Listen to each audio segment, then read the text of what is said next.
venais de Dallas, au Texas. Il y a de cela plusieurs années. J'étais cloué au sol à Memphis et j'avais été logé là-bas dans ce célèbre hôtel, l'hôtel Peabody, par la compagnie aérienne. Et on m'avait dit qu'on m'appellerait le lendemain matin à temps pour que j'emprunte la limousine pour retourner à l'avion. J'avais bien dormi toute la nuit. Je me suis levé le lendemain matin, j'avais écrit quelques lettres. Alors, je voulais me rendre au bureau de poste pour les expédier. Je suis sorti et j'ai commencé à descendre la rue. Tout à coup, j'ai senti quelque chose dire « Arrête-toi et fais demi-tour ». Eh bien, vous savez que les gens ont souvent des impressions. Je me suis dit, eh bien, c'était probablement cela. J'ai avancé encore un peu et cela continuait de répéter « Arrête-toi et fais demi-tour ». Eh bien, je me suis retiré dans un coin. Il y avait un costaud policier irlandais là au coin. Et je regardais des moulinets de pêche et tout dans une vitrine.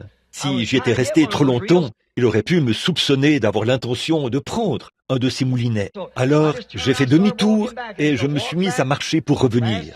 Et comme je marchais pour revenir, de plus en plus vite, je suis passé juste devant l'hôtel et je suis descendu vers la rivière, beaucoup plus bas.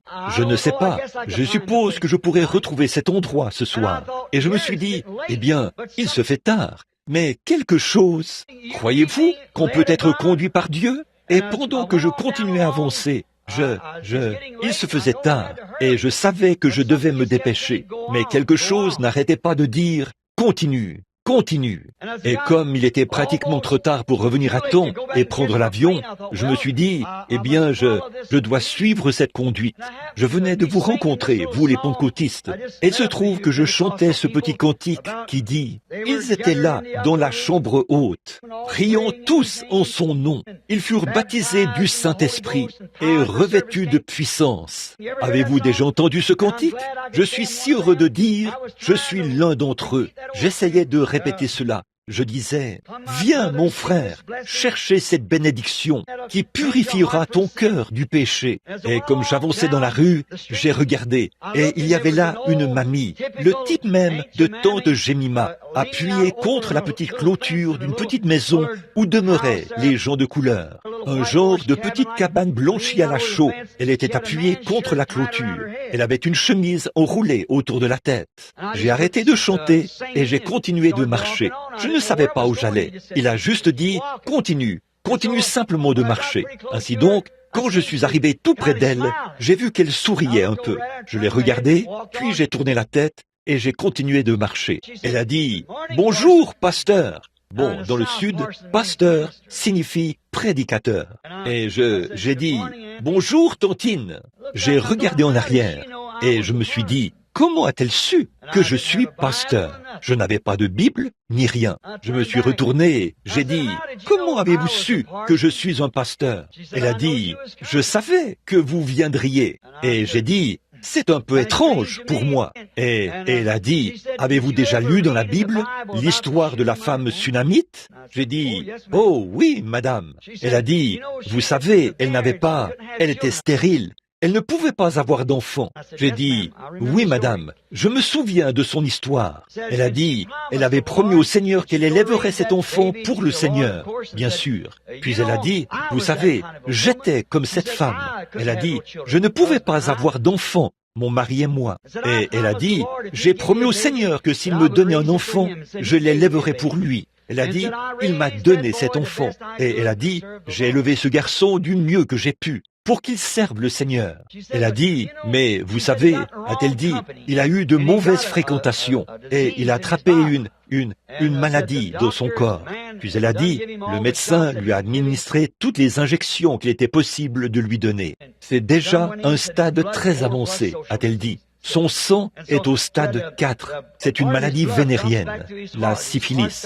Puis elle a dit, une partie de son sang s'échappe de son cœur. Son cœur est perforé. Et elle a dit, il est couché là, à l'intérieur, inconscient. Et elle a dit, un médecin était ici il y a 2 jours. Et il a dit, il ne se réveillera plus jamais. C'en est fini de lui. Et elle a dit, je ne peux vraiment pas supporter de voir mon enfant mourir ainsi. Et elle a dit, alors j'ai prié toute la nuit. Seigneur, si tu vas le reprendre, c'est toi qui me l'as donné. mais je veux l'entendre dire qu'il est sauvé. Alors je saurai que je le reverrai. Elle a dit, j'ai prié, et j'ai fait une prière comme la prière de la femme sunamite. Et elle a dit, je me suis endormie et j'ai eu un songe. Elle a dit, j'ai dit au Seigneur, c'est toi qui m'as donné cet enfant. Et elle a dit, je suis comme la femme sunamite, mais où est ton prophète? Et il a répondu, regarde, le voici qui vient. Et j'ai vu un homme avec un petit chapeau posé de travers sur la tête, vêtu de ce complet clair, qui venait dans la rue. Et elle a dit, ça, c'était vers 4 heures ce matin. Elle a dit, je me tiens ici depuis ce moment-là. Il est toujours Dieu. Il répond des deux côtés. J'ai dit, je m'appelle Branham. Je prie pour les malades. Avez-vous déjà entendu parler de mon ministère? Elle a dit, non monsieur, pasteur Branham, je n'ai jamais entendu parler de vous. Et elle a dit, ne voulez-vous pas entrer? Et quand je me suis mise à ouvrir le portail, il y avait là une petite clôture. Et sur le portail, il y avait une pointe de charrue qui était suspendue, comme en Arkansas. C'était juste de l'autre côté de la rivière, de toute façon. Alors, vous savez de quoi il s'agit. J'ai donc ouvert le portail et je suis entré. Quand je suis entré dans cette maison, j'étais dans des palais de rois, de 3 ou 4 rois différents. Le roi d'Angleterre, le roi Gustave de Suède, à beaucoup d'endroits. J'y suis allé, j'ai prié avec eux. Et j'étais dans certaines des maisons les plus luxueuses d'Hollywood, à mon avis. Mais je ne me suis jamais senti autant le bienvenu que dans celle-là. Une simple petite pièce, 2 pièces, une petite cuisine au fond, une petite chambre à coucher ici et un vieux lit à colonnes. Il n'y avait pas de pin-up sur le mur, mais il y avait là un écriteau qui disait « Que Dieu bénisse notre foyer ». J'ai regardé et un très grand garçon de couleur était couché là. Il devait avoir environ 18 ans. Il était grand et fort. Il avait l'air d'être en bonne santé.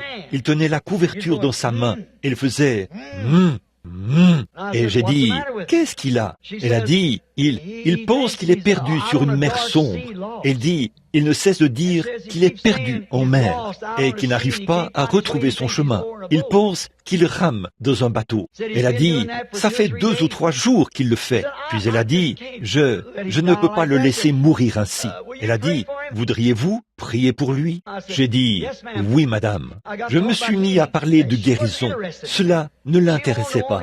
Elle voulait seulement l'entendre dire qu'il était sauvé. C'est tout ce qui l'intéressait, qu'il soit sauvé. Et j'ai dit qu'il est... Elle s'est approchée et l'a tenu par la tête, l'a soulevé, l'a embrassé sur la joue et a dit « Que Dieu bénisse le bébé de maman ». Moi qui étais là à regarder cela, je me suis dit « Oui, c'est ça. Peu importe la honte dont il couvre la famille, combien il est éloigné, peu importe le pétrin dans lequel il se trouve, il est toujours le bébé de maman. » Et j'ai pensé, la Bible dit, une mère pourrait oublier son nourrisson. Mais je ne peux pas vous oublier. Vous êtes, oh, il y a tellement d'amour. Vos noms sont gravés sur la paume de ma main. Elle l'a embrassé. Nous nous sommes agenouillés. Je me suis placé au pied du lit. J'ai mis mes mains sur ses pieds. Ils étaient chauds et moites. Et j'ai dit, Tantine, voudriez-vous prier la première? Et mon amie, j'ai su qu'elle lui avait déjà parlé.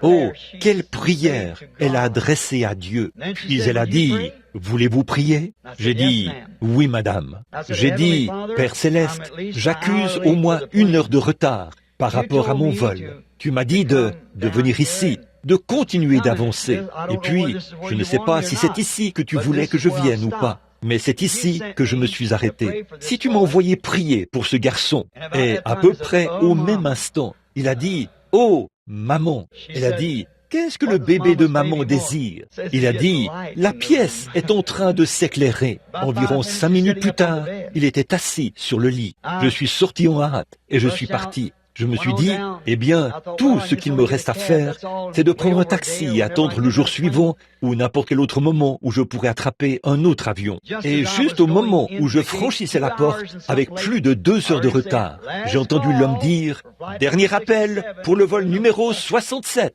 à destination de Louisville, Kentucky. » Quoi? Quoi? La souveraineté de Dieu. Voyez, la prière et la foi de cette chère femme de couleur, pauvre et insignifiante, a maintenu cet avion cloué au sol. C'est le même Dieu qui a pu s'arrêter et se retourner vers un mendiant aveugle à la muraille de Jéricho. Il est le même Dieu hier, aujourd'hui et éternellement. C'est la foi qui le fait. Il veut que vous le croyiez. Au fait, environ 2 ans plus tard, je passais par là en train pour retourner à Phoenix. Et vous savez, ces sandwichs qu'ils vous vendent sont tellement chers que d'habitude, j'essaye de descendre à une station et de m'acheter tout un sac rempli de hamburgers pour pouvoir tenir jusqu'à ma descente du train. Parce qu'on vous fait payer 75 cents pour une toute petite tranche de sandwich, si mince qu'il ne semble y avoir qu'un côté. Et c'est terrible. Et je suis descendu à Memphis. Si quelqu'un a déjà été à Memphis, il sait que le train s'arrête là et emprunte la table tournante. Je suis descendu pour aller rapidement à un kiosque à hamburger. J'ai entendu quelqu'un dire « Bonjour, pasteur Branham !» J'ai regardé autour de moi, il y avait là quelqu'un coiffé d'une casquette rouge. Il avait levé la tête. J'ai dit « Bonjour, fiston !» et j'ai continué mon chemin. Il a dit « Vous ne me reconnaissez pas, n'est-ce pas ?» J'ai dit « Non, je ne crois pas. » Il a dit « Vous savez, un jour, vous êtes venu chez moi. » Et il a dit « Ma maman vous attendait à l'extérieur et vous lui avez donné une tape amicale sur l'épaule. Elle était trempée. » J'ai dit « Tu n'es pas ce garçon. » Il a dit « Oui, c'est moi. » Il a dit « Oui, je suis ce garçon-là. » Il a dit « Non seulement je suis guéri, mais il a dit « Je suis aussi sauvé depuis ce temps-là. » Alors là, c'était réglé. Oh, grâce étonnante! Le même Dieu, comme mendiant aveugle, a pu faire en sorte qu'il s'arrête. Une femme de couleur, insignifiante, a pu clouer un avion au sol. Ses prières et sa foi en Dieu, elle croyait cela. Jésus s'est arrêté.